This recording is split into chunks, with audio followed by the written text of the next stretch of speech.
Kalau gitu, izin kita mulai ya, Bu Budi ya. Rekan-rekan semuanya ya. Jadi harap mikrofonnya dimatikan terlebih dahulu. Oke, Ya, sudah nice. Oke, baik. Selamat siang semuanya.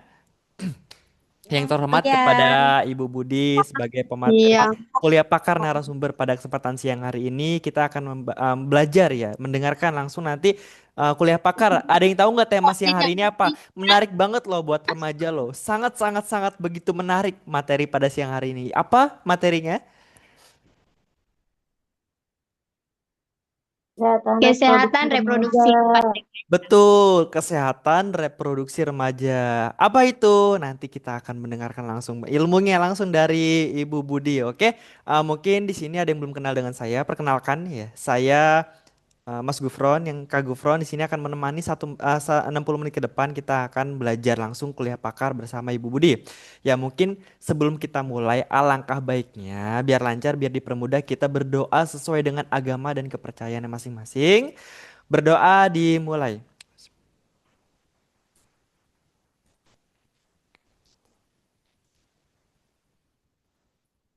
Berdoa takkan pernah selesai. Oke, disiapkan alat tulisnya, minumnya juga ya disiapkan biar semangat belajar pada siang hari ini, malam hari ini dah tuh. Udah nggak sabar mau malam kayaknya enggak Kami. bercanda. Oke, didengarkan dengan seksama ya. Kita langsung aja kepada Ibu Budi, Zoom dan tempat disilakan dengan segala hormat. Silakan Ibu. Oke, cek sound dulu Mas. Aman Apakah Bu. aman ya? Ya. Ini share screen siapa? Saya atau Mas Gufron? Ibu boleh silakan. Oke, baik saya ya. Saya Ya. coba share screen dulu. Oh, masih sebentar kok tadi stop. Oke, baik.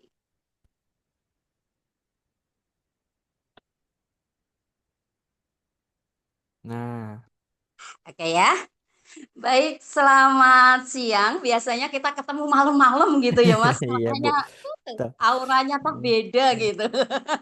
Siang hari ini adalah hari yang terindah ketika kita bersama-sama di sini dari Sabang sampai Merauke, dari segala macam denominasi profesi, Mas. Karena ini ada saya lihat ada dari perawat, ada dari bidan, ada yang dari semuanya. Tetapi satu kata untuk hari ini kita bersama-sama untuk menyiapkan remaja yang sehat secara reproduksi, gitu ya.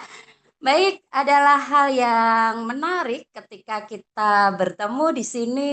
Tentu saja tidak ada yang kebetulan, karena semua selalu direncanakan dan mendapatkan berkat dari Tuhan. Hari ini saya bersama dari MCU. Nah, ini saudara teman lama ya. Jadi MCU bersama saya dan Poltekkes Semarang ini kita sudah lama sekali bekerja sama, sudah banyak menghasilkan, mendampingi teman-teman untuk kompeten dalam berbagai program yang sudah dilakukan atau disiapkan oleh MCU.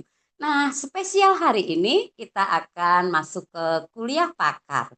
Tentu saja tema ini sudah dipilihkan oleh tim MCU. Dan benar Mas, hari ini ada beberapa seminar nasional di seluruh Indonesia, bahkan di Kemenkes pun yang dibahas tentang remaja. Nah, benar-benar MCU ini tepat pilihannya. Karena tidak hanya di MCU, ternyata kita lihat hari ini tuh streaming banyak sekali. Tapi apa yang beda? MCU tetap berbeda. Ya, bersama saya Dr. Budi Astiandini, sarjana saya ilmu terapan Magister Kesehatan. Saya sehari-hari selain bersama Mas Gufron dan timnya di MCU, saya dosen di Poltekkes Semarang. Jadi kalau ada teman-teman, ada alumni-alumni juga Mas, ada yang masih ingin ikut, katanya temu kangen. Wah, ini adalah tempat yang tepat untuk kita kembali merefresh. Jadi karena ini adalah satu fase, satu pertemuan yang indah, nggak usah khawatir. Di sini kita akan sharing, kita akan saling melengkapi, saling menguatkan, tetapi harus ada satu kesepakatan. Kita mau majukan kesehatan reproduksi remaja. Baik, Kamis ini adalah Kamis yang indah. Kita akan mulai. Nah, tentu saja ketika kita membahas tentang apa itu remaja. Remaja berbeda dengan anak-anak. Berbeda juga dengan dewasa. Karena dia adalah fase peralihan, fase perkembangan. Tadinya kecil menjadi lebih besar. Tadinya masih dianggap anak-anak, tidak diperhitungkan. Akan menuju ke masa dewasa. Ada kata kuncinya, yaitu periode perkembangan dan peralihan. Artinya, pada masa remaja, dia baru berkembang dan dia baru beralih. Dia belum mencapai puncak perkembangan, dia belum mencapai fase dewasa. Beberapa kategori, beberapa definisi, beberapa pakar memberikan batasan yang berbeda-beda. WHO menyampaikan remaja itu usianya 10 sampai 19 tahun. Nah, kalau peserta ada yang masih usianya 19, berarti masih remaja. Saya juga usianya 19, ditambahnya yang lebih banyak ya, Mas Sama, ya. Bu. Mas Gufron tambahnya sedikit itu ya. Nah, kalau yang mau cari nomor kontak dan lain-lainnya Mas Gufron tanya saya ya. Baik, teman-teman semuanya. Nah, kenapa disebut dengan masa peralihan atau masa transisi? Transisi kan transformasi, beralih ya gitu ya.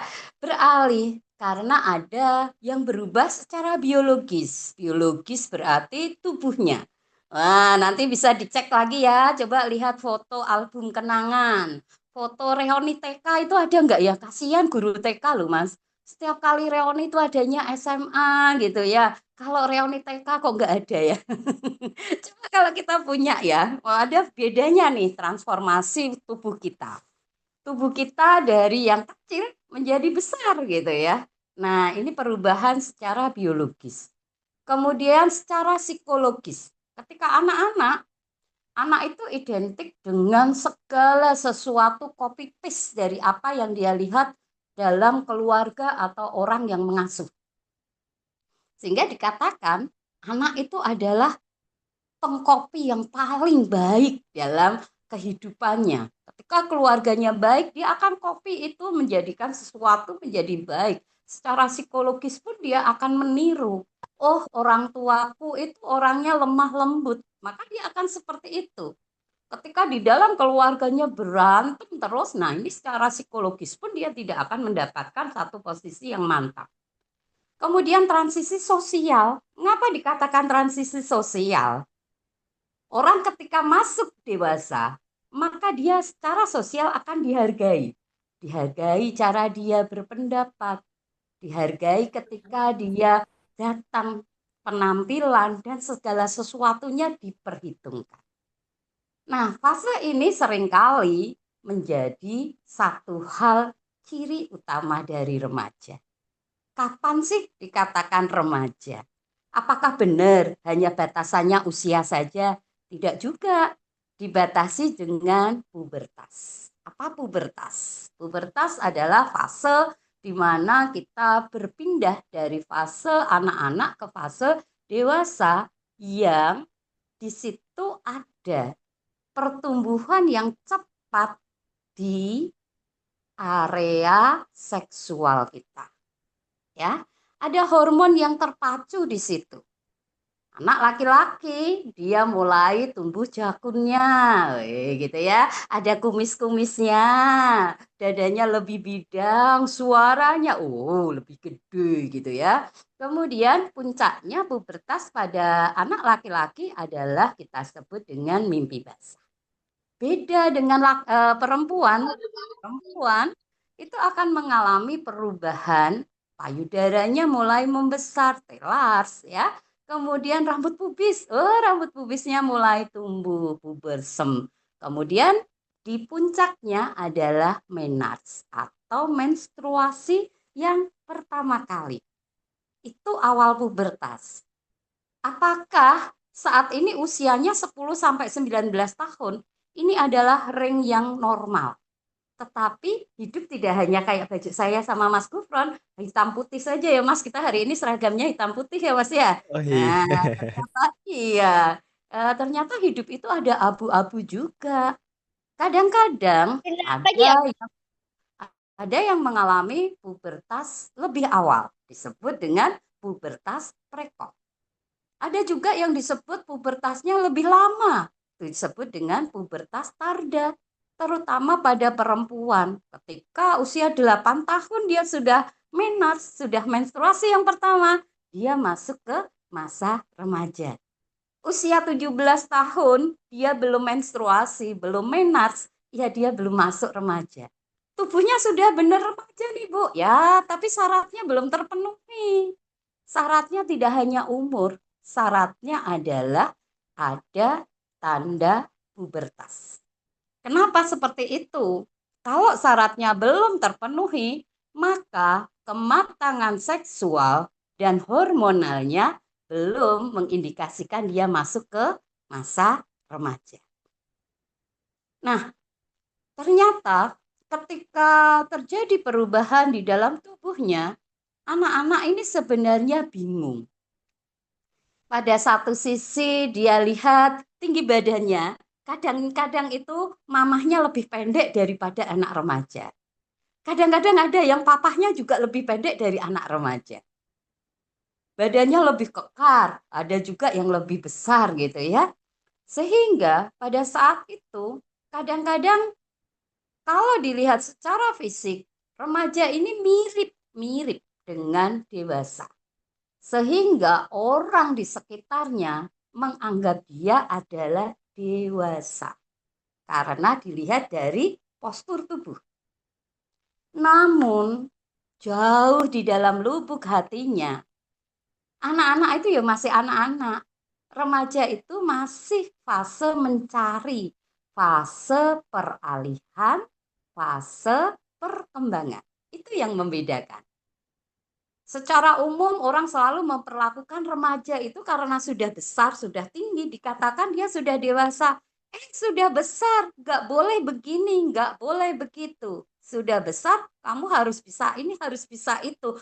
Padahal dia fase berkembang dan beralih.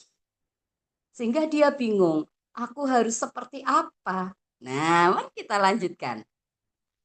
Nah, ternyata ketika seorang remaja bingung, itu sangat mempengaruhi kesehatan reproduksinya. Kesehatan reproduksi secara definisi adalah keadaan yang sehat. Apanya yang sehat? Fisiknya. Oh, fisiknya itu head to toe, dari ujung kepala sampai ujung kaki, sehat semuanya. Ya, kita baru saja merayakan Hari Kesehatan Nasional, Mas, kemarin ya. Jadi sehat untuk semua gitu ya tugas kita ya. Jadi secara fisik, kalau kesehatan reproduksi berarti sistemnya, fungsinya, proses dari reproduksi itu harus fisiknya normal. Ini ada alat reproduksi perempuan. Dikatakan keadaan sehat secara fisik, alat reproduksinya sehat. Sistemnya ada. Oh, kalau perempuan punya vagina, punya uterus, punya tuba, punya ovarium.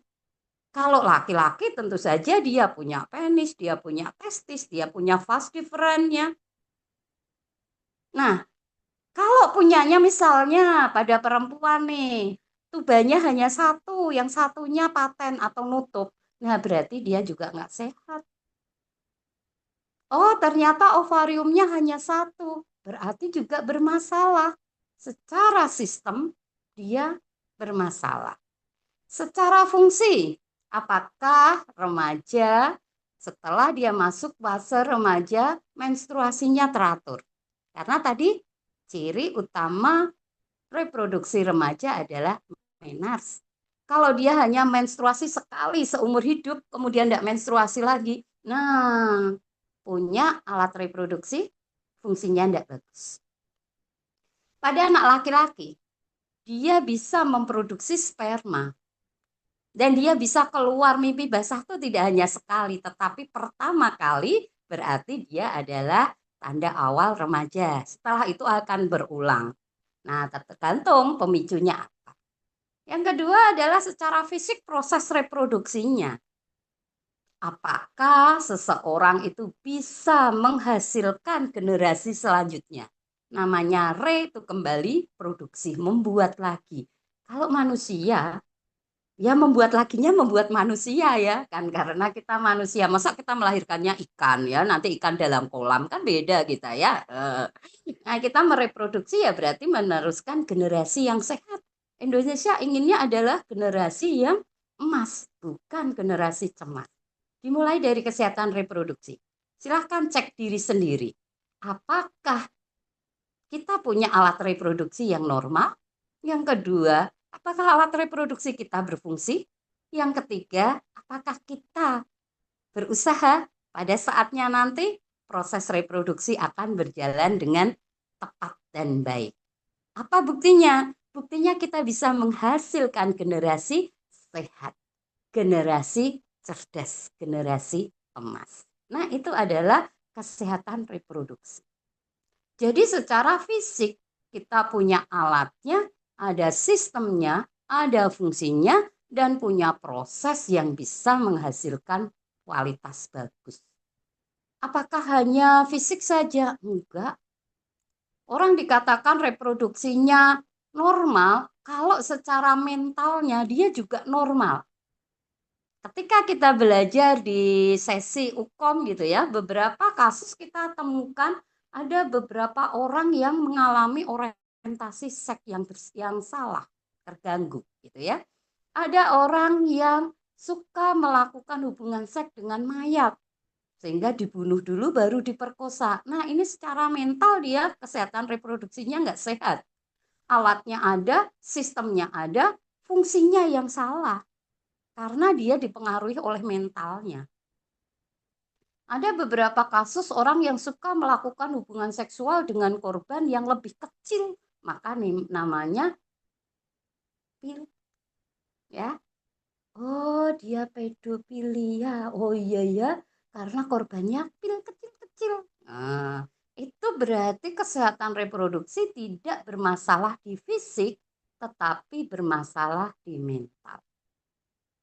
Kesehatan reproduksi berhubungan dengan sosial, nanti berhubungan dengan gender.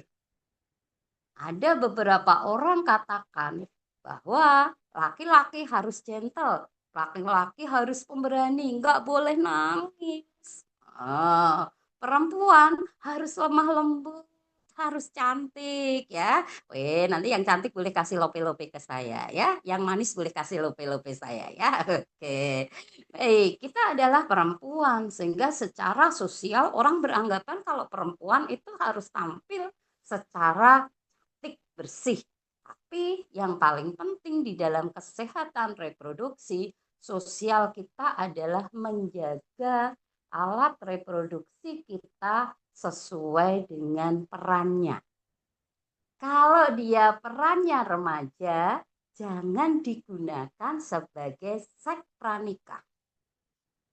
Kalau sudah masuk ke fase pernikahan, silahkan memanfaatkan alat reproduksi sistem fungsi dengan proses reproduksi dalam pernikahan yang suci. Cukup satu dalam satu keluarga. Karena ketika berganti-ganti pasangan secara sosial, orang juga akan berikan label khusus. Oh, dia memang perempuan yang suka berganti-ganti pasangan. Profesinya itu toh. Ya. Kemudian yang lainnya adalah sehat, terbebas dari penyakit dan cacat. Hati-hati ya. Kadang-kadang perilaku remaja, alat reproduksi yang tadinya normal, jadi kena penyakit. Contohnya apa nih? Wah, dikasih pembersih, dikasih pemutih, emangnya ya, ternyata itu menimbulkan penyakit. Memasukkan barang sembarangan, akhirnya jadi kecacatan. Menarik ya, yuk kita lanjut ya. Nah, kesehatan reproduksi ini mencakup perubahan tubuh kita. Bahwa tadinya belum ada payudaranya, sekarang tumbuh. Belum ada jagungnya, oh tumbuh. Belum bisa keluar sperma, oh sekarang bisa. Ya, kemudian kebersihan. Kebersihan baik dari luar maupun dari dalam. Yang ketiga, perilaku seksual yang sehat. Yang keempat, pengambilan keputusan dan tanggung jawab. Remaja ini berada di fase tadi. Dia akan dibenturkan pada satu keputusan. Pilih teman atau keluarga. Yo, pilih teman lah. Iya, remaja itu lebih takut ditinggalkan teman daripada ditinggalkan keluarga.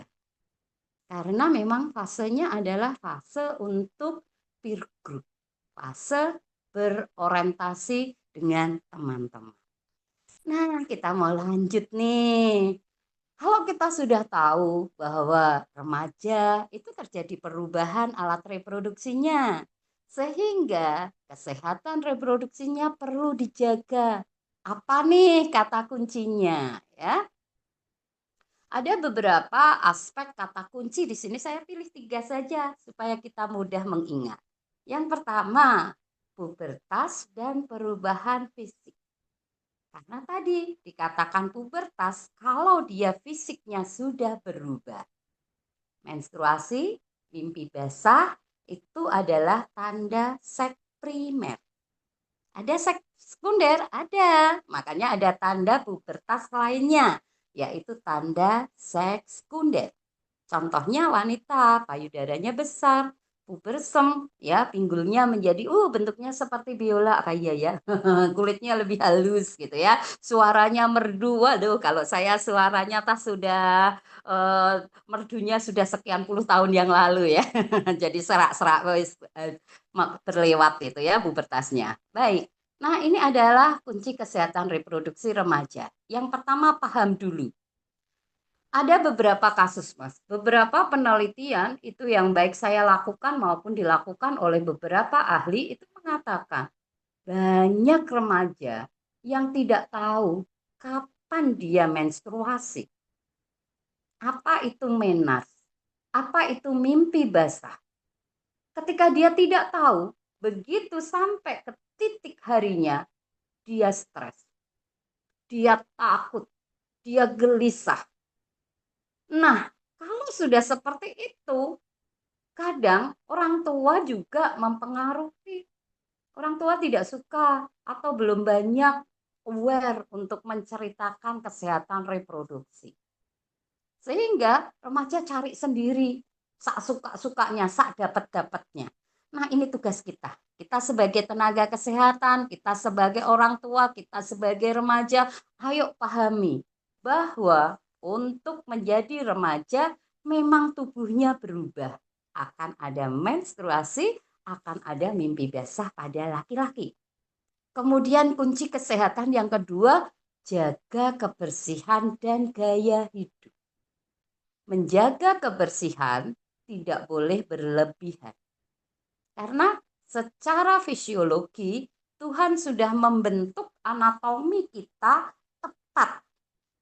Kenapa pada wanita di alat reproduksi eksternalnya ada beberapa organisme yang menjaga pH kita. Fungsinya memang supaya dia menahan adanya kuman masuk. Kenapa pada laki-laki secara anatomi penis itu menggantung di antara dua testis? Karena testis itu harus dilindungi, dia tidak boleh terlalu panas. Kalau dalam suhu yang panas, maka produksi dari spermanya pun gak akan bagus. Nah, untuk menjaga kebersihannya, kadang berlebihan, ya. Ya nggak perlulah alat reproduksi kok harus putih seputih baju, ya enggak lah. Karena dia sudah memiliki satu perlindungan khusus. Bu, katanya harus warnanya pink. Oh, siapa bilang ya? Karena yang terbaik adalah yang dari itu. Yang penting adalah jaga kebersihan. Cara cebok. Perempuan itu membasuh alat reproduksinya ketika buang air kecil atau buang air besar. Ada yang masih salah. Bagaimana yang betul? Dari depan ke belakang. Fungsinya apa? Supaya kotoran yang dari anus tidak masuk ke daerah vagina.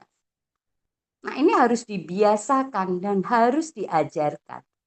Belum lagi membuang pembalut. Nah, ini jadi kasus. Ada beberapa asrama, ada beberapa rumah tangga, ada beberapa WC, toilet umum gitu ya. Mereka mengeluh, mampet. Oh, ternyata ada pembalut yang dibuang di dalam kloset. Tentu saja untuk membuang pembalut ini harus dibiasakan. Bersih, ya, masukkan ke plastik, buang ke tempat sampah. Ada beberapa orang yang nggak terbiasa. Jadi masih kotor gitu langsung dibuang ke tempat sampah.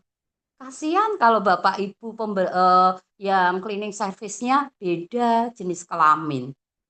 Tentu saja akan berbeda. Kalau pembalut kita masukkan dalam plastik, kita buang atau dalam kertas, baru kita buang. Orang tidak akan langsung melihat. Kadang-kadang pada kondisi ini juga kebersihan dan gaya hidup ini bermasalah. Beberapa saat yang lalu pernah ada satu kelompok mereka yang justru mengambil pembalut yang sudah ada darahnya bekas gitu untuk melakukan satu ritual tertentu. Ini gaya hidup yang tidak betul dan benar terjadi. Gaya hidup saat ini, remaja itu lebih banyak konsumsi makanan yang fast food, junk food ya. Jadi yang lebih cepat, semuanya yang cepat saji, nggak usah nunggu-nunggu gitu ya. Kalau bisa belum pesen makanan sudah datang, ngimpi kali ya. Tentu kita harus pesen, kita harus pilih, sesuaikan dengan kebutuhan kita. Coba nanti teman-teman semua yang hadir di sini kita cek dalam 1 minggu ini. Berapa banyak sayur yang sudah masuk ke tubuh kita? Berapa banyak buah yang masuk ke tubuh kita? Berapa banyak mineral yang harus sudah masuk ke tubuh kita? Sehari, berapa banyak sih air minum yang kita minum? Nah, paling enggak 7 gelas nih. Weh, 7 botol gitu ya. Nah, kalau kita hemat sekali, kasihan ginjalnya. Makanan kita harus bergizi dan seimbang. Makanan bergizi mesti mahal? Tidak. Kita lihat isi piringku. Ada karbohidrat, protein, mineral, ya. Nah, itu harus lengkap. Nah, rutin olahraga. Ini nih, keluarga, kelompok-kelompok rebahan, olahraganya di HP tinggal geser-geser gitu ya. Nggak bisa seperti itu. Kita mau sehat, alat reproduksi kita harus ada aliran darah ke sana. Otak kita, kepala kita, itu harus dapat sirkulasi darah yang cukup. Karena hormon dikendalikan oleh otak kita. Pituitrin, maka dia akan menghasilkan gonadotropin hormon, releasing hormon.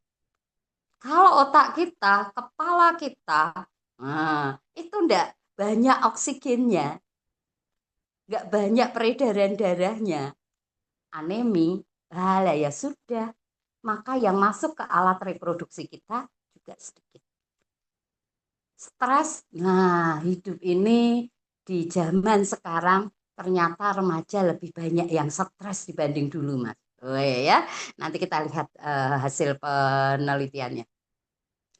Yang ketiga adalah pendidikan dan pencegahan. Informasi yang benar tentang seksualitas. Seksualitas itu berbeda dengan peran gender. Jadi ketika kita belajar di kesehatan reproduksi ada seksualitas yaitu membedakan laki-laki dengan perempuan. Kalau gender peran laki-laki, peran perempuan. Nah, kalau berbicara dengan kesehatan reproduksi, seksualitas bukan hanya laki-laki dan perempuan, tapi hubungan antara alat reproduksi laki-laki dengan perempuan untuk menghasilkan generasi selanjutnya. Nah, ini perlu dipahamkan pada remaja, kesehatan reproduksi pada remaja adalah hindari seks pranikah. Walaupun sekarang ini trennya kalau mau berpacaran itu harus ada uang mukanya dulu. Wes, toh ini ya nggak perlu ya. Masa kalau mau ulang tahun saya mau dapat hadiah satu celana dalam beserta isinya, jangan sama sekali.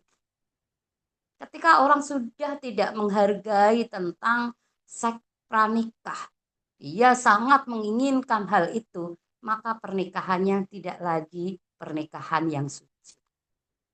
Godaannya banyak, Bu. Katanya saya mau diputus, ya mending diputus. Emang dunia hanya sebesar daun kelor. Kelor tuh ya kayak apa gitu ya, kecil-kecil itu ya buat teh ya. Nah, enggak. Banyak orang, justru mereka yang mengasihi kita, mereka yang menjaga diri kita. Kalau mereka yang tidak mengasihi kita, mereka yang ingin merusak kita. Sehingga infeksi menular seksual harus dicegah. Kalau remaja sudah kena IMS, resikonya satu, generasi yang dihasilkan generasi yang tidak sehat. Ada beberapa penyakit menular seksual yang menyebabkan anak-anak mengalami kelainan secara genetik. Ada secara genetiknya beberapa kondisi kelainan dari fisik, bahkan retardasi mental. Satu saat kita akan bahas tentang itu. Nah, mengapa sih kok penting? Ternyata remaja dengan perubahannya ini perlu kita kelola, kita bantu supaya dia bisa memahami. Oh, aku berubah, tapi aku belum dewasa. Tubuhku sudah mirip dengan orang dewasa, tapi fungsinya, fungsi reproduksiku belum saatnya masuk ke keluarga. Cegah terjadinya kehamilan yang tidak diinginkan. Kami sebagai bidan benar Mas, di tempat praktek, jangankan umur 20, umur 12 hamil mau melahirkan pun ada. Bisa karena kehamilan tidak diinginkan, bisa dia suka, sehingga memang dia sudah melakukan seks pranikah. Dengan siapa? Bisa dengan temannya, bisa dengan orang yang tidak dikenal, dan yang lebih parah adalah dari keluarganya. Incest, banyak sekali kasusnya. Yuk kita semangati diri kita, bahwa kita sehat reproduksi, fisik sehat, mentalnya harus siap, sosialnya harus sehat. Jangan sampai banyak lagi kehamilan tidak diinginkan. Aborsi, banyak sekali kasusnya, jangan ditambah. Berikan pemahaman bahwa alat reproduksi itu adalah investasi masa depan. Sekali rusak, selamanya berakibat. Ini investasi. Yang ketiga, cegah penyakit menular seksual. Tentu saja jangan melakukan hubungan seksual sebelum menikah, setelah menikah tetap dia harus setia dengan satu pasangan. Ya, bantu buat keputusan. Nah, ini yang susah, Mas. Membuat keputusan yang sehat dan bertanggung jawab ini sulit. Karena dipengaruhi lingkungan, dipengaruhi pengalaman, dipengaruhi tuntutan, dan dipengaruhi oleh media yang dia masuk. Selanjutnya kita lihat, ada beberapa faktor yang mempengaruhi kesehatan reproduksi. Ada beberapa orang yang berada di sosial, ekonomi, dan demografinya berbeda, ternyata kesehatan reproduksinya berbeda. Apa iya? Betul. Berbagai penelitian mengatakan dengan kemiskinan, maka pernikahan di usia saya, usia dini, ya, di usia dini itu banyak. Karena banyak orang tua beranggapan secepatnya deh dia menikah, udah biar enggak menjadi tanggung jawab. Atau malah anak perempuan ini sebagai aset untuk membayar hutang. Sudah kamu menikah dengan tuan ABCD supaya hutang Bapak Ibu aman. Tingkat pendidikan yang rendah hubungannya dengan gender, benar. Di Indonesia seringkali dipilih kalau laki-laki boleh sekolah, kalau perempuan cukup di rumah. Karena tugas perempuan adalah di bagian belakang. Dapur, sumur, kasur. Nah, susah ya. Sehingga nggak usah sekolah. Hebat kalau yang ada di sini adalah para pembelajar. kita mendapatkan satu kehormatan, kita mendapatkan satu lingkungan yang bagus ketika kita bisa sekolah. Karena pendidikan itu akan mengubah perilaku kita, mengubah pengetahuan kita, mengubah sikap kita. Kemudian demografi, kondisi di daerah yang sangat tertinggal, terpencil, dan seterusnya. Di kondisi yang sangat jauh dari informasi, maka dia tidak terpapar dengan informasi yang terbaik. Budaya dan lingkungan. Nah, ini praktek yang ada di masyarakat. Kalau banyak anak, banyak rezeki. Zaman dulu oke, karena satu orang punya 10 hektar, ya. Sehingga kalau punya anak banyak, dia bisa bekerja. Sekarang enggak. Remaja sekarang kerjanya ngapain? Oh, jadi selegram. Oh, dia jadi yang penting punya YouTubernya, ya, punya banyak follower, banyak kegiatan. Sehingga prinsip banyak anak, banyak rezeki sekarang sudah berbeda. Apakah itu mempengaruhi kesehatan reproduksi? Iya, ada terlalu banyak ketika anaknya lebih dari 4 atau 5 grande multi, terlalu dekat. Kalau jarak kehamilannya kurang dari 2 tahun, ya, terlalu muda, umurnya kurang dari 20 tahun sudah hamil, terlalu tua, umur 35 baru mau hamil pertama kali. Nah, ini ketika umurnya 20, kurang dari 20, dia sudah punya anak 19 atau bahkan di usia 15 tahun dia sudah punya anak. Jangan lupa kondisi dari serviks, serviks itu tadi sedang bertumbuh. Kalau dia sudah pernah robek, pernah ada luka yang tidak dapat perawatan, resiko terjadi CA serviks sangat tinggi. Perokok, lingkungan budaya yang banyak rokok di situ, rokok pasif, baik itu vape, baik itu sigaret, dia mengeringkan cairan yang ada di serviks. Hati-hati ya, kalau sayang dengan pacarnya, sayang dengan keluarganya, jangan jadikan keluarga sebagai perokok pasif. Ya udah Bu, perokok aktif apalagi, sama aja ya, setali dua uang. Oke, psikologi. Nah, ini kesehatan reproduksi remaja sangat dipengaruhi dari keluarga.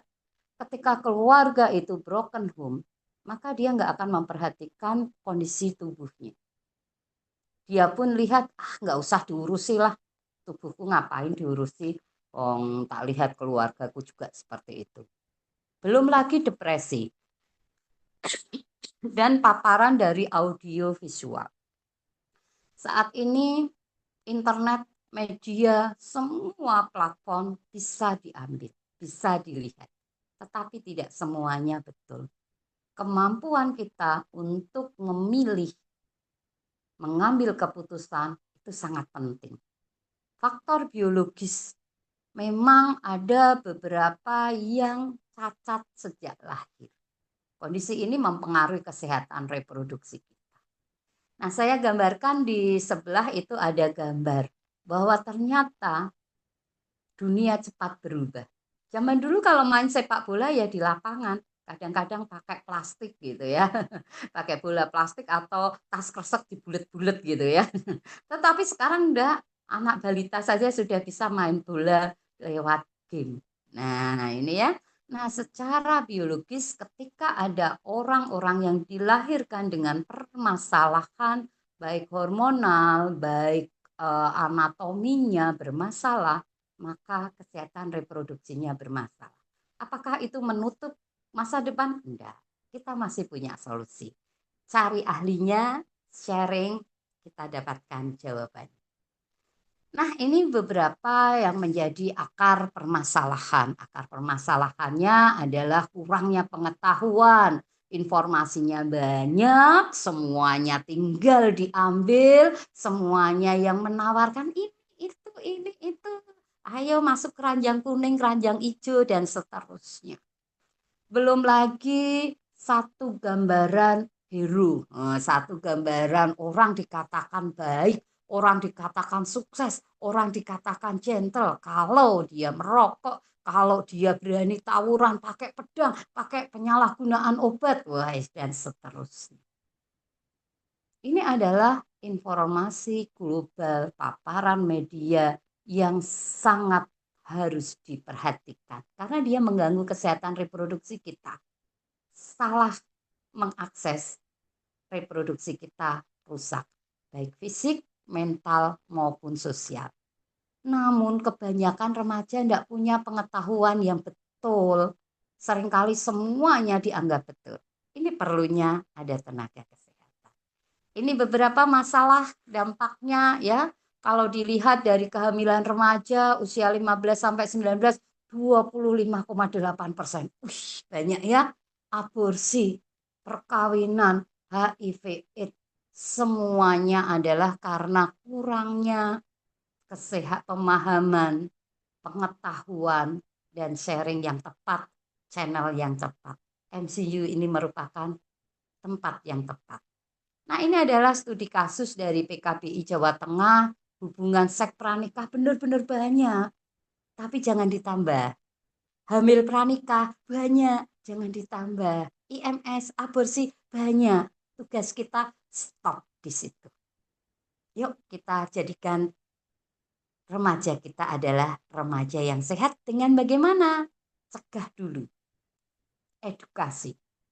Berikan perawatan alat reproduksi dengan tepat. Pahamkan bahwa remaja adalah masa berkembang, masa transisi saat pubertas. Kurangi pornografi atau hilangkan. KTD dan lain-lainnya, no. Ya, karena sekali aborsi maka psikologi fisik terganggu. Pendewasaan usia remaja untuk menikah itu sekarang sudah diatur undang-undang. Nah, ini saya bersama Mahakarya Citra Utama. Saya ada beberapa banyak buku yang kita sudah sediakan sehingga kita tidak hanya berada di kuliah pakar, ikuti Mas Gufron. Banyak programnya, video ada, bimbel ada. Nah, kuliah pakar ini adalah suplemen. Pengen lihat, pengen baca buku, bukunya tersedia semua. Nah, tidak hanya ini, banyak keperawatan ada, kebidanan ada maupun yang umum, jurnal, publikasi dan lain-lainnya. Oke. Baik, terima kasih. Ini beberapa referensi yang saya gunakan sesuai dengan permintaan Mas Gufron nih, tak tutup dulu. Kan biasanya kita malam-malam ya. Iya, Jadinya Bu. ya saya pilihnya malam nih. Malam bercahaya kunang-kunang. Cakep. Buah sukun, buah pepaya. Cakep. Yang rajin akan menang, yang tekun akan berjaya. Oke. Bersama saya dan ini terima kasih nanti sosmed dan lain-lainnya Hmm. ikut Mas Gufron baik. Oke. Terima kasih waktu saya Iya. kembalikan Mas Gufron. Oke, baik. Terima kasih Bu Budi atas pemaparan yang sangat komprehensif mengenai kesehatan reproduksi pada remaja. Nah, termasuk pembahasan tadi tentang perilaku seksual dan seks pranikah yang memang menjadi fenomena yang semakin terbuka, Bu, untuk di kalangan saat ini. Nah, mungkin saya ini sebagian dari Gen Z ya, Bu ya. Ya Ya, jelas kok. ya, saya melihat Ini langsung contohnya Mas Gufron pokoknya. saya melihat langsung Bu berbagai kasus yang mengganggu kesehatan reproduksi remaja mulai dari tekanan pergaulan, kurangnya Mm-mm. edukasi sampai meningkatnya kejahatan seksual yang berdampak pada kondisi fisik, psikologis dan sosial remaja tersebut. Nah, dengan memahami konteks tersebut, ini izinkan saya Bu untuk menyampaikan Oh, satu pertanyaan yang barangkali mewakili ya. teman-teman ini yang kita nih seumuran nih Gen Z ya. Gen Ya, Z ini makanya keresahan cocok ya. ini kalau moderatornya Mas Gufron nih ya. Iya. Kalau nanti diganti Mas Adi udah beda. Oh iya. Nah, Bu, terkait Yuk, keresahan silakan. remaja yang saat ini Mhm. terkait kesehatan reproduksi. Nah, Bu, dengan semakin terbukanya pembahasan tentang seks pranikah, tadi juga ada datanya yang sangat tinggi di nomor satu ya, Bu ya. Iya. Nah, di kalangan remaja ini, bagaimana sih, Bu, cara dapat mengambil keputusan keputusan yang aman dan bertanggung jawab untuk menjaga kesehatan reproduksi, lalu menetapkan batasan dirinya, serta terhindar dari risiko-risiko biologis maupun psikososial yang sering tidak disadarinya, Bu. Itu kan pertanyaannya satu, anaknya lima ya, Ah. Mas Gufron ya. Wah, ini pelanggaran ini. Baik, nanti setelah ini Kakak Ayu ya. Baik, Ya, terima kasih. Silahkan nanti yang mau perlu resen-resen dulu atau nulis di kolom chat. Nanti tetap selama masih ada waktu kita tuntaskan ya Mas. Walaupun saya tidak selalu bisa memuaskan semuanya. ya. Saya bukan mesin pemuas. Wih. Baik, Mas Siap. Gufron. Yang Eh, pertama tadi ya, bagaimana sih kita harus membatasi diri?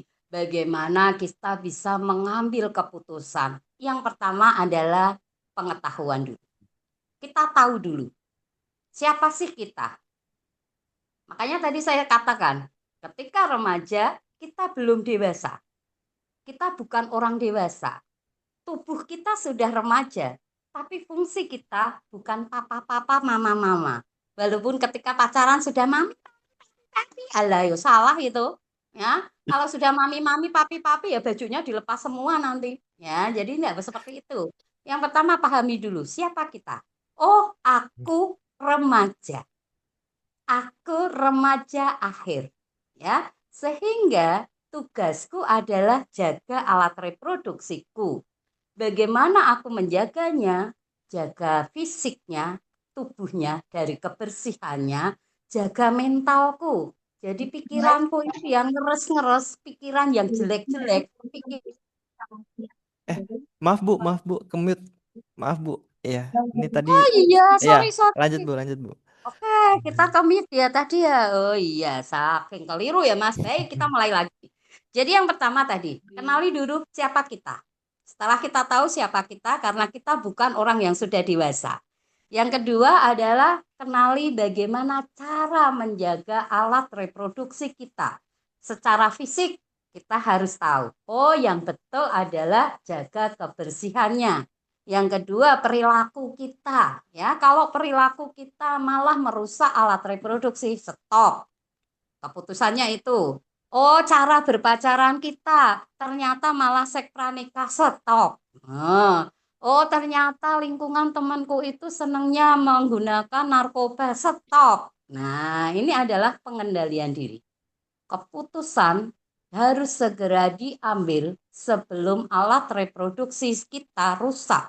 Rusaknya tadi fisik, pikiran kita, ataupun sosial. Masyarakat katakan, oh dia remaja yang sudah tidak bermoral. Dia sudah melakukan hubungan seks ke sana ke sini. Mana harga diri kita? Ya, jadi caranya itu Mas. Prinsipnya ada tiga. Tadi satu, pengetahuan harus kita kuatkan. Siapa kita? Yang kedua, jaga fisik, emosi kita atau psikologi kita, dan sosial kita. Yang ketiga adalah kita batasi. Kapan kita membatasi?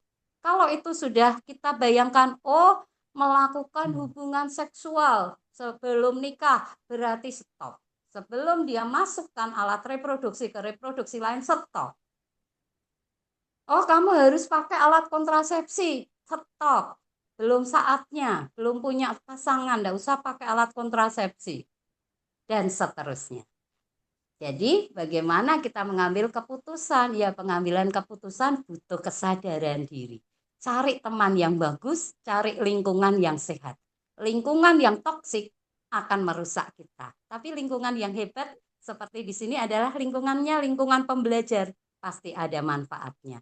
Karena apa? Remaja lebih takut ditinggal temannya dibanding ditinggal keluarganya. Hmm. Oke, begitu sementara Mas Gufron. Oke, terima kasih Bu. Terjawab mungkin ya pertanyaan ini dari perwakilan nih temen, khususnya kita nih teman-teman ya, Gen Z banget nih ya, kelahiran 2000, 2001, 2002, 2025, 2005 ya kan. Kok 2025 oke udah Gen Alpha ya Bu ya. Ya baru jalan kaki aja belum bisa lah Wah, Mas. Ibu mungkin baik terima kasih Bu. Tadi sangat memuaskan sekali terkait jawabannya. Mungkin ini ada pertanyaan Bu perwakilan dari khususnya yang peserta kuliah pakar dari Kak Ayu barangkali bisa perkenalkan diri terlebih dahulu dari kampus mana. Silakan. Oke, silakan Kak Ayu. Terima kasih atas kesempatan yang diberikan kepada saya. Sebelumnya, perkenalkan nama saya Ayu Kartika. Saya dari kampus Tikes Buleleng Wih, di luar Provinsi biasa. Bali. Jadi, pertanyaan saya, Ibu, dalam konteks digitalisasi, bagaimana pengaruh media sosial terhadap persepsi remaja tentang seksualitas dan tubuh mereka sendiri? Karena kebanyakan di kalangan khususnya remaja perempuan itu sering menggunakan Instagram dan TikTok di mana banyak konten menampilkan tubuh idealnya mereka, eh, masing-masing. Bagaimana tanggapan Ibu mengenai eh, tentang media digital? Itu Oke. saja, Bu. Terima kasih. Oke, terima kasih. Apalagi di Bali ya. Di Bali teh harus jegek-jegek gitu ya. Mbok-mboknya jegek-jegek lah ya. Jadi kalau kita lihat digitalisasi, apalagi sekarang AI. AI itu apa yang tampak itu Hmm. belum tentu betul. Bisa saja saat ini nanti fotonya Mbak Ayu tuh di crop disandingkan sama Mas Gufron tuh. Tuh kalau posisinya seperti itu, Mas Gufron agak miring sedikit tuh pas kena pipinya. Nah, itu adalah AI pun bisa jadi ya. Jadi, yang pertama adalah digitalisasi saat ini eranya adalah ada AI yang sangat menguasai. Tetapi jangan lupa, AI itu adalah aplikasi. Nyawa pengendali adalah kita. Jadi walaupun kita punya aplikasi banyak sekali, tetapi pengendalinya adalah kita. Bagaimana kita bisa mengendalikan diri? Yang pertama tadi, kembali seperti Mas Kufron, pengetahuan. Kalau di media dikatakan perempuan yang cantik itu harus kulitnya, wajahnya putih. Lah, lihat teorinya dulu. Kita ini dari ras apa? Kita ini kelompoknya adalah kelompok Asia. Orang Asia itu kulitnya nggak putih. Kulitnya adalah ke arah spenik, artinya ke coklat sawo matang. Sehingga jangan sampai kita terobsesi. Dikatakan yang cantik tuh harus yang putih. Yang kedua, kalau permasalahannya dengan body shaming, oh dikatakan cantik tuh kalau bentuknya kayak biola gitu ya, berat badannya nggak sampai 50, lah salah teori kita. Teori kita dikatakan sehat kalau kita memenuhi IMT, indeks massa tubuh. Kalau terlalu kecil, kita underweight. Stunting itu kalau anak-anak. Kalau kita underweight, terlalu kurus. Kalau kita over, nah itu juga nggak bagus. Yang bagus yang mana? IMT yang ideal. Kita mau pakai IMT itu. Kemudian yang kedua, lingkar lengan. Kalau kita lingkar lengannya secara teori sudah dikatakan kekurangan energi kronis. Apakah kalau terlalu kurus itu yang sehat? Enggak, lihat lagi. Lingkar lengan kita berapa? Resikonya reproduksi anak kita BBLR. Kalau kita kurang gizi, ya anak kita juga kecil, bahkan lahirnya prematur. Mungkin kita nggak kuat untuk mengejar karena kontraksi, butuh peristaltik, butuh FE, butuh kekuatan. Jadi kalau kita lihat di Instagram gambarnya, oh ini loh, mereka memang menggiring supaya kita beli produknya. Mau beli produknya, ingat, BPOM-nya ada enggak? Ada tinjauan atau penelitiannya enggak? Anda punya teori, gunakan teori kita. Lingkar perut yang normal berapa? Kalau lingkar perut kita sudah normal, oke. Lingkar perut kita belum normal, ayo turunkan. Harus pakai diet yang sampai merusak ginjal? No, banyak tekniknya. Lihat teorinya. Makan berserat, banyak cairan yang dikonsumsi, peristaltik di usus akan bagus. Maka lemaknya berkurang. Punya uang enggak apa-apa, tapi kalau enggak punya uang, ya enggak usah sampai sedot lemak barang. Ya, olahraga, stretching, zumba, atau mau pakai yoga, bagus juga itu ya. Jadi caranya bagaimana? Yang pertama, lihat teori. Dua, lihat kebijakan pemerintah. Mana obat yang boleh, mana obat yang dilarang. Pengen wajahnya putih, ternyata merkurinya banyak, akhirnya kanker. Pengen alat reproduksinya enggak berbau, pakai berbagai sabun, pakai doceng, akhirnya malah terjadi infeksi. Pengen sangat kurus, obat pengurus yang tidak mendapatkan lisensi yang baik, akhirnya gagal ginjal. Karena obat biasanya akan direduksi di hepar dan di ginjal.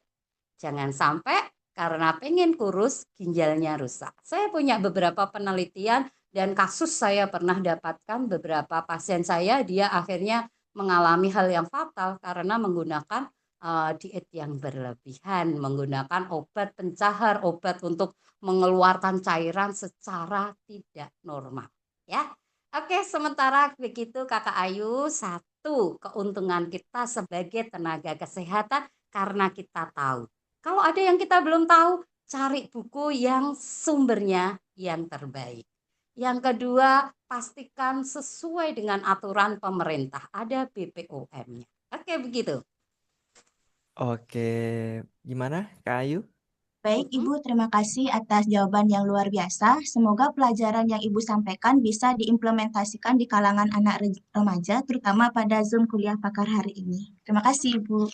Oke, baik, terima kasih Ibu Budi. Kalau satu lagi eh, bisa Bu? Boleh. Boleh ya. Oke. Silahkan. Ibu Budi Ayo, ini Bu. sibuk guys, sibuk banget ya. Masih bisa menyempatkan Welcome. waktunya buat di kuliah pakar Namanya siang hari ini. apa saja untuk MCU. Oke, ya Oke, masih ya. siap Ibu. Guys, terakhir teman-teman nih. Satu lagi, raise hand silakan. Yang mau bertanya terkait kesehatan reproduksi remaja. Jika ada yang mau raise hand lagi? Satu pertanyaan. Jika nggak ada, mungkin kita sudah akhiri saja.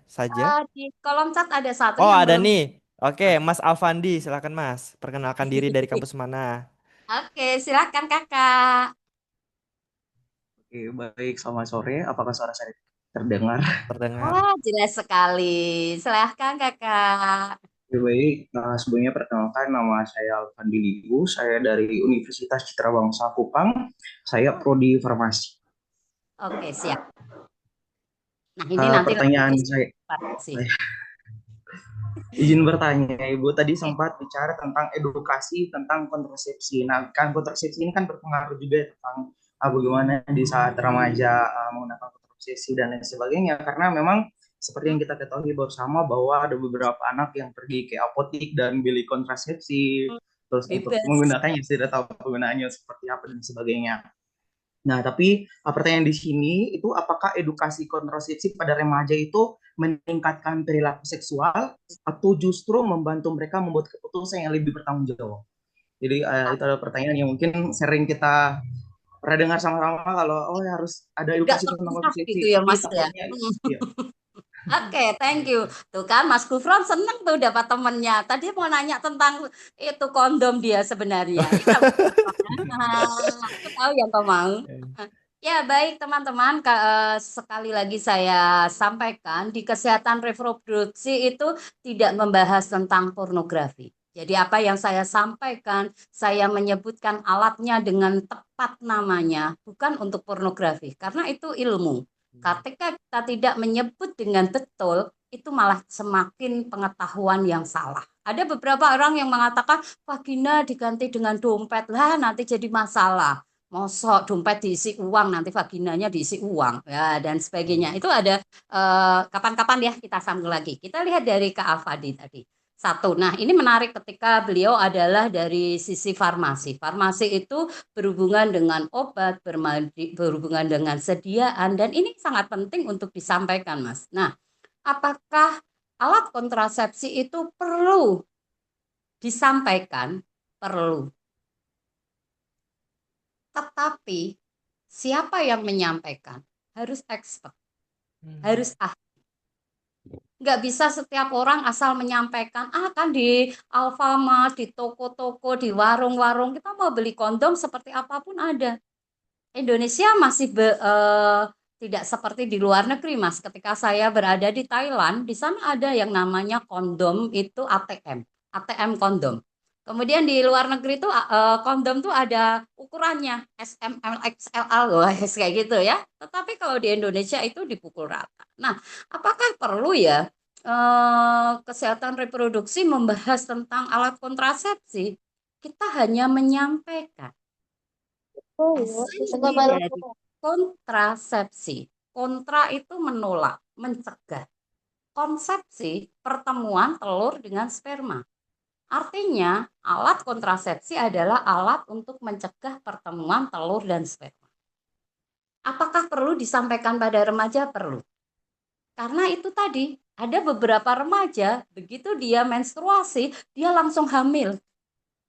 Maka dia perlu tahu, jangan sampai setelah hamil dia tidak pakai alat kontrasepsi, hamil lagi, hamil lagi, hamil lagi, hamil lagi. Tetapi, apakah ada dampak negatifnya? Benar, ada dampak negatifnya. Sama beberapa tahun yang lalu, ada Menteri Kesehatan, kalau tidak salah masih Ibu Boy itu, dia menyampaikan, ayo kita adopsi, kita buat ATM kondom saja, daripada banyak yang hamil tidak diinginkan, daripada banyak aborsi. Tentu saja ini adalah permasalahan kalau kami di levelnya S3, ini filosofinya antara telur dengan ayam. Kita mau duluan yang mana? Gitu ya. Mencegah atau mengobati, menghindari atau mencegah. Wais ya.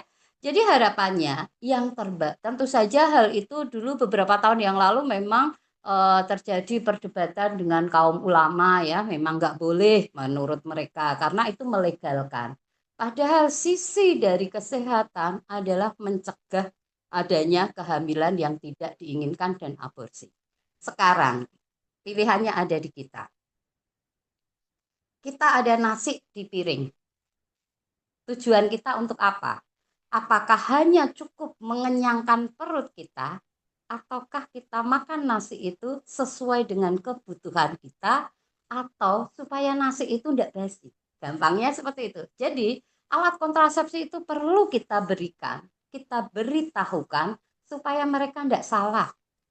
Oh iya, ini mencegah supaya tidak terjadi kehamilan. Yuk pakai kondom. Kita kan belum menikah, melakukan hubungan seks. Pengetahuannya, hubungan seksnya oke, tidak hamilnya oke. Apakah setelah itu mentalmu masih sehat? Apakah setelah itu mentalmu masih remaja? Apa enggak kamu malah masuk ke dalam pornografi? Apakah enggak kamu sudah merusak alat reproduksi perempuan? Karena yang namanya selaput darah hanya sekali robek. Kalau sudah dilakukan di usia pranikah, ya nggak bisa. Ada enggak Bu operasinya? Ada. Nggak usah khawatir ada. Tapi yang asli dengan yang palsu KW tetap beda. Jadi lebih baik jaga dengan baik, usahakan tidak melakukan hubungan seks pranikah. Ada alat kontrasepsi boleh tahu, tapi tidak usah dicoba. Nanti setelah menikah mau pakai model apa saja boleh. Kalau mau konsul ke saya boleh ya. Karena itu penting namanya mencegah, mengatur, menjaga.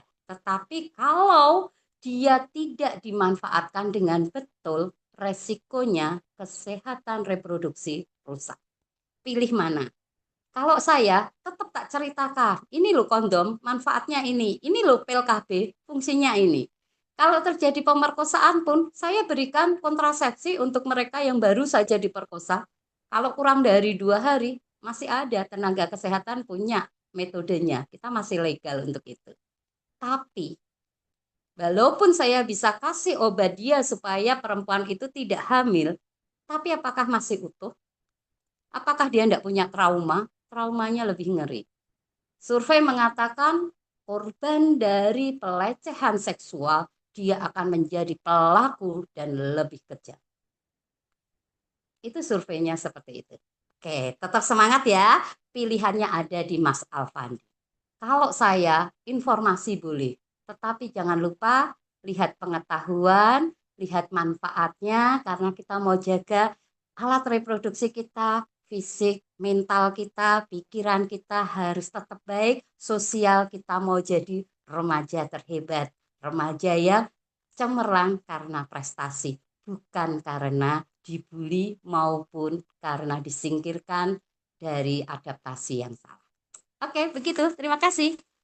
Oke, gimana Mas Alvan? Terjawab sudah? Baik, terima kasih Bu, sudah Mas. Oke, Terima kasih. terjawab sudah ya. Terima kasih atas pertanyaannya dan jawabannya.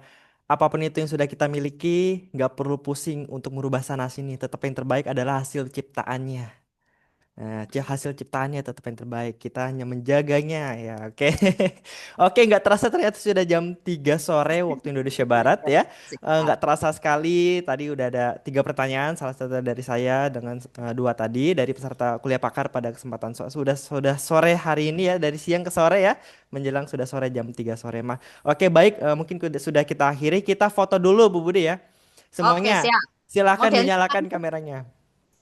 Nah, ini udah kelihatan nih tuh, ada yang cantik, ada yang ganteng ya kan? Tuh. Ini ada yang oke, ada Bu dosen juga nih. Bu Wahyuningsi ya Bu dosen ya? ya ini banyak beberapa teman ikut Oh. bersama-sama. Ah, katanya meramaikan suasana gitu, Oh, Mas. keren. Oke. Terima kasih, Denny. Nyalain kameranya, foto dulu. Kita foto dulu. Nyalain kameranya. Oke. 3, 2, 1. Sebentar, yang kedua. 3, 2, 1. Lagi, tunggu, tunggu, tahan. 3, 2, 1. Tunggu, tunggu, please tunggu dulu. Lagi. 3, 2, 1. Oke, demikian telah selesai kuliah pakar pada kesempatan siang ke sore hari ini. Terima kasih kepada Ibu Dr. Budi sudah menyempatkan waktunya memberikan ilmunya. Semoga ilmu yang Ibu berikan bermanfaat buat kita semua dan menjadi pahala buat Ibu Budi. Oke, demikian telah selesai kuliah pakar pada kesempatan sore hari ini. Terima kasih. Semoga kita selalu diberikan kesehatan semuanya ya, bisa mencerdaskan kehidupan bangsa menuju generasi emas 2045. Oke, itu aja. Kurang lebihnya mohon dimaafkan dari MCU. Pamit undur diri. Nanti kita adakan kuliah pakar berikutnya. Nanti akan Oke. diinformasikan di grup. Oke, terima kasih. Demikian, Oke. kurang lebihnya mohon maaf. Selamat sore semuanya. Sehat selalu, kompeten. Selamat Selamat sore, Kak. Terima kasih.